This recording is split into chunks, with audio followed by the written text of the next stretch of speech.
Before sin ever touched humanity, before the earth was formed from dust, a spiritual drama had already taken place. A drama not of darkness created by God, but of freedom misused by a created being.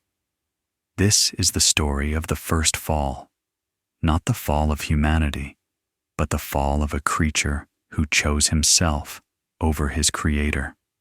Welcome back to Bible Wisdom Collective, where we explore sacred scripture, church tradition, and the eternal truths that continue to shape our souls today. If you are drawn to stories that deepen faith, awaken humility, and lead us closer to God, you are exactly where you need to be. Please subscribe so you don't miss future videos. Let us return to the beginning, to the mystery of heaven before the fall. Heaven and the angels' Catholic faith teaches that God created the angels as pure spiritual beings, intelligent, free, and called to serve Him in love. They are not gods.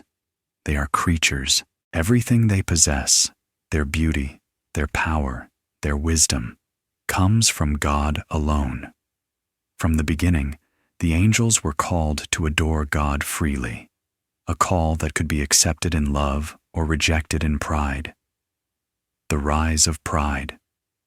Sacred scripture and church tradition tell us that one angel rejected God's loving authority. He did not fall because God created him evil. He fell because of pride. Pride begins quietly. It does not shout. It whispers, "I am great. I deserve more. Why must I serve?" The creature forgot a fundamental truth. All goodness flows from God. When a being claims glory as his own, gratitude disappears, and pride is born.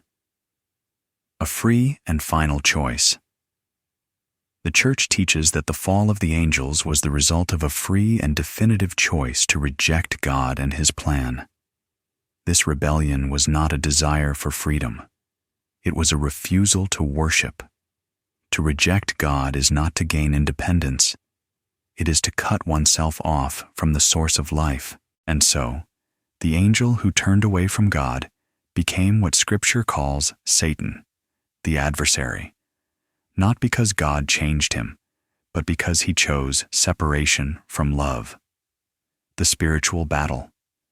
The book of Revelation speaks of a war in heaven using powerful symbolic language. This does not mean that God struggled against an equal force. God is eternal, all-powerful, and sovereign. Rather, it reveals a spiritual conflict between truth and pride, obedience and rebellion. Saint Michael the Archangel stands firm, proclaiming, "Who is like God?" That question alone exposes the lie of pride. The rebellious angels were cast out, not because God ceased to love, but because they refused to remain in His light. God's love remains unchanged. Even in judgment, God remains love. He does not revoke the gift of freedom. He does not destroy His creation. But love respects truth.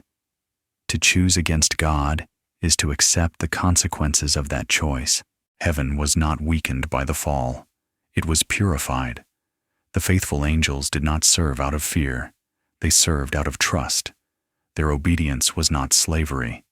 It was devotion. What this teaches us. This story is not distant. It is deeply personal. Like the angels, we are gifted. Like them, we are free. And like them, we face the same temptation, to place ourselves at the center. Pride still whispers today, "You don't need God. You deserve more. Be your own authority." But faith reminds us of a greater truth. Everything is a gift. True greatness is not found in rising above others, but in kneeling before God. A final reflection. The first fall began with pride. Our salvation begins with humility. Lucifer fell not because he was weak, but because he forgot gratitude. Heaven did not lose its light when he fell. It revealed where the true light had always come from. God remains faithful. His love does not change, and his desire is not domination, but relationship. If this reflection helped you see your faith more clearly, please subscribe so you don't miss future videos. Like this video if it spoke to your heart, and share it with someone who may need this message today. And leave a comment below. What lesson from this spiritual battle speaks most to your soul? Thank you for being here. Remain humble, remain faithful, and keep your eyes fixed on God.